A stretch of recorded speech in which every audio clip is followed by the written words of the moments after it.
두 번째 키워드 유사질환 감별법입니다. 이게 겉보기에는 지방종처럼 보여도 전혀 다른 질환일 수가 있기 때문인데 이게 지방종과 헷갈릴 수 있는 질환으로는 그러면 어떤 게 있을 수 있습니까? 지방육종이라는 네. 건데 이제 이거는 이제 악성 결국 암입니다. 그래서 가장 감별을 잘 해야 되는 것이 이제 지방육종입니다. 그래서 통증이 생기거나 조금이라도 딱딱한 부분이 있다면은 이거는 반드시 암이 아닌지 여부를 판단해야 되기 때문에 이때는 이 감별을 정말 중요하게 잘 해야 합니다. 그 외에도 이제 다른 양성 종양 질환이 몇 가지가 있는데 네. 멍울 형태로 만져지는 건 이제 표피낭종, 이제 피지낭종, 그리고 혈관종, 뭐 섬유종 이런 것들이 있습니다. 네. 이런 것들은 지방종과 좀 다른 양상의 이제 양상을 띠게 되는데 표피낭종이라는 거는 이제 우리 몸에서 우리 피부에서 생기는 낭종 형태의 이제 질환인데 이제 각질과 피지 같은 게 피지선에 쌓여서 생기는 낭종입니다. 그렇기 때문에 이런 경우는 지방종과 가장 큰 차이는 이제 피부에 좀 구멍 같은 게 보입니다. 그래서 각질이 나올 만한 그런 구멍이 보이는 게 특징이라서 이 지방종과는 이 두 가지로 좀 감별을 할 수 있고 그리고 혈관종은 이제 지방종과 구별이 잘 안 되는 경우가 많은데 초음파 검사를 해야 좀 아는 경우가 많습니다. 네. 초음파 검사에서 지방층과 비슷한 양상을 보이면 이제 지방종이고 이제 좀 혈관의 확장이 보인다던가 혈액의 흐름이 좀 보이는 종양이 있다. 그러면 혈관종일 가능성이 있습니다. 피지낭종 같은 경우는 표피낭종과 조금은 비슷한 양상의 낭종 형태의 피부 질환인데 표피낭종과 차이는 이제 퓨어한 이제 피지만 들어 있습니다. 촉지를 해보면 이제 조금은 더 단단한 녀석이 지방종이고 이제 정말 말캉말캉한 녀석이 이제 피지낭종입니다. 두 개는 감별이 안 되는 경우도 종종 있고 이럴 때는 어쨌든 초음파 검사를 통해서 확인을 할 수 있을 것 같습니다. 그리고 이제 그 다음 이제 섬유종인데 이제 피부 섬유종이라고 해서 피부 자체가 좀 단단하게 변하는 경우가 있는데 지방종은 좀 안쪽에서 말랑말랑하고 좀 움직인다면 피부 섬유종은 좀 딱딱한 게 피부에 만져진다로 좀 감별을 할 수 있을 것 같습니다. 어쨌거나 제대로 된 질환명을 알아야 개선할 수 있고 치료할 맞습니다. 수 있는 방법을 찾을 수 있으니까 맞습니다. 그래서 정확한 확인이 필요한 거고 그중에서 가장 감별해야 할 거는 지방육종이다. 맞습니다. 네. 만약에 지방종이라면 네. 이제 안에 뭐가 들어있는 거잖아요. 그래서 그렇죠. 여드름 짜듯이 이렇게 네. 짜려고 시도하시는 분들도 계실 것 같은데요. 맞습니다. 맞습니다. 있으세요? 실제로 그런 분들이 꽤 있으시고 근데 결국에는 이제 피부에 생기는 질환이 아니라 이제 피하 지방층에 생기는 경우가 가장 많은데 네. 이제 어디 입구가 존재하는 그런 병변이 아니기 때문에 압출해서 해결은 절대 되지 않습니다. 그래서 뭐 집에서 아무리 압출을 하려고 해도 절대 나올 수 없는 병변이고 만약에 압출이 됐다 하면은 그건 지방종이 아니었을 겁니다. 네, 그렇기 때문에 그 종양 주변에 2차적인 염증을 유발할 수 있기 때문에 그건 별로 좋지 않은 방법인 것 같습니다. 네, 만약에 지방종일 경우에는 그쵸. 짜도 뭐가 나오지 않고 절대 나오지 않는 네, 겁니다. 2차 감염의 우려가 있으니까 절대 손대지 말아라라는 네, 말씀이시고 그럼 치료 방법은 오로지 수술인가요? 네, 맞습니다.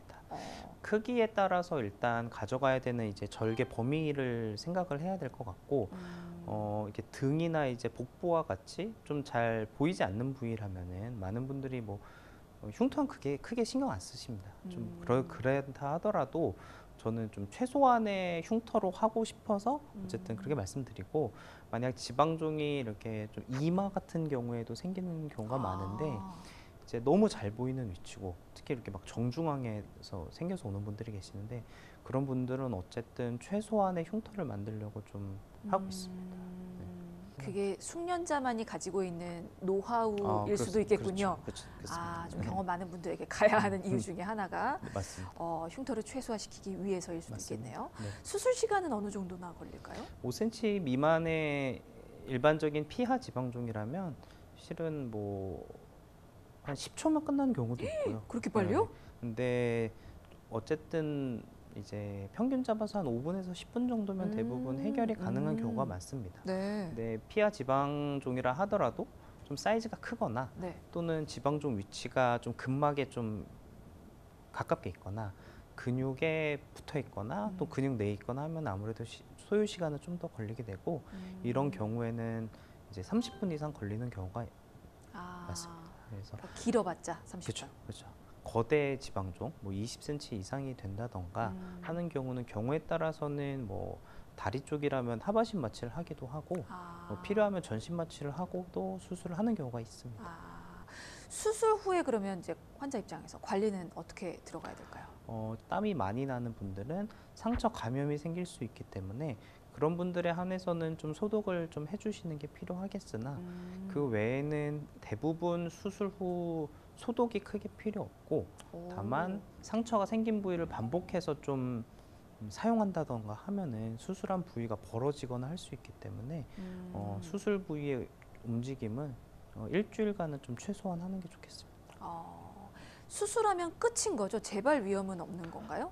재발이 될 수는 있습니다. 될 수 있어요? 재발이 될 수는 있긴 하지만 이제 피막까지 이제 지방종을 완전하게 절제를 했다면 대부분은 재발하는 경우는 좀 드뭅니다.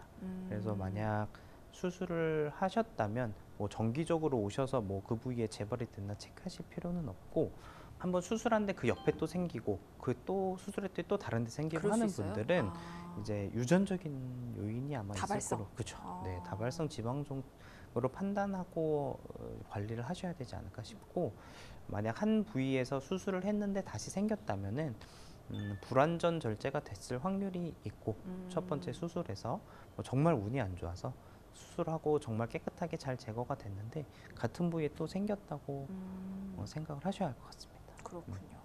근데 이제 보통 최고의 치료법은 예방이라고 하잖아요. 네. 근데 이거는 원인을 제대로 모른다고 하셔가지고 네. 예방법이 있나 싶긴 네. 한데 그래도 마지막으로 질문 좀 드릴게요. 어떻게 예방 관리를 해야 할까요? 예, 예방을 할 수 있는 방법은 실은 없습니다. 정말 없어요? 없습니다. 지방종을 어떻게 막기 위해서 할 수 있는 너무 예방은 솔직하시네. 없긴 하지만 아무래도 만약 내가 좀 비만인데 그 피하 지방층이 너무 두꺼운 부위에 좀 지방종이 생긴다. 그러면은 이게 좀 내 지방층 때문에도 생길 수 있겠다 생각하고 건강을 생각해서 그냥 좀 다이어트를 하는 것은 나쁘지 않은 방향인 것 같습니다. 하지만 지방종이 꼭 뭐 뚱뚱한 사람에게만 생기는 건 아니고 정말 마른 사람인데 생기는 사람들도 있습니다. 그래서 무엇보다 예방보다도 좀 조기 발견이 더 중요한 것 같습니다. 조기 네, 발견. 조기 발견을 해서 좀 작을 때부터 이렇게 확인을 하여서 아까 말씀드렸던 그런 사이즈 변화라던가 좀 모양의 불균형이 생긴다던가 하는 경우에 빨리 오셔서 진단을 받으시면 그게 예방이 아닐까 싶습니다.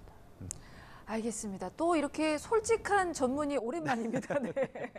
사실 모든 전문의들이 다 솔직하긴 했지만 그럼에도 최대한 예방법을 생각해서 또 말씀을 해주셨는데 조기 발견이 예방이 아닐까 싶습니다. 맞습니다. 네. 네. 근데 맞는 말씀인 것 같아요. 앞서서도 원인은 모르기 때문에 그렇다면 예방법도 우리가 알 턱이 있나요? 네.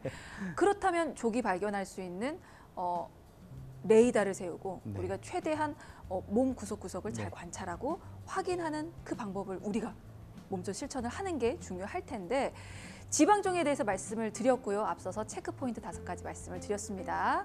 크기가 갑자기 커지거나 모양이 이상하거나 혹은 커지거나 아니면 단단해지거나 가족력이 있거나 등등등. 자, 어디에 해당되는지 꼭 확인해 보시고 병원에서 제대로 진단 받으시기 바라겠습니다. 자, 오늘 인터뷰 여기서 마무리 지을게요. 지금까지 외과 전문의 이정환 원장이었습니다. 말씀 고맙습니다. 네.